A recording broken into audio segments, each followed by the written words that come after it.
परभणी येथील घटनेच्या निषेधार्थ सोलापूर शहर बहुजन समाज पार्टीच्या वतीने बाबासाहेब आंबेडकर यांच्या पुतळ्यासमोर निदर्शने करण्यात आली। संविधान के सम्मान में बसपा मैदान में असं म्हणत परभणी येथील घटनेच्या निषेधार्थ सोमवारी सोलापूर शहर बहुजन समाज पार्टीच्या वतीने डॉक्टर बाबासाहेब आंबेडकर यांच्या पूर्णाकृती पुतळ्यासमोर निदर्शने करण्यात आली। परभणी येथील घटना ही अत्यंत दुर्दैवी असेल। घटनेच्या मागील मास्टरमाइंड कोण आहे ते शोधून काढणं हे शासनाचं कर्तव्य आहे। वेळीच याचा शोध नाही लावला तर बसपाच्या वतीने राज्यभर तीव्र आंदोलन करण्यात येतील असा इशारा सहभागी नेत्यांनी यावेळी दिला।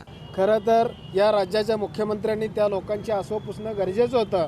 पहिलं तिथं जाणं गरजेचं होतं, परंतु त्यांनी त्याला महत्त्व न देता त्यांच्या मंत्रिमंडळ विस्ताराला महत्त्व दिलं। एवढंच नव्हे तर काल मुख्यमंत्र्यांनी सांगितलं की जे CCTV कॅमेऱ्यामध्ये आलेले आहेत आम्ही त्यांना सोडणार नाही। आम्ही त्यांना सांगू इच्छितो की या देशामध्ये बाबासाहेबांनी लिहिलेली राज्यघटना आहे आणि घटनेवर चालणारा हा देश आहे आणि जनतेच्या हातामध्ये या ठिकाणी आंदोलनाचं शस्त्र आहे। आम्ही या सरकारला असा इशारा देऊ इच्छितो की तुम्ही जर सत्तेच्या आडून दलितावरती अशा प्रकारचे अन्याय अत्याचार करत असाल तर ते कदापि खपून घेतले जाणार नाहीत।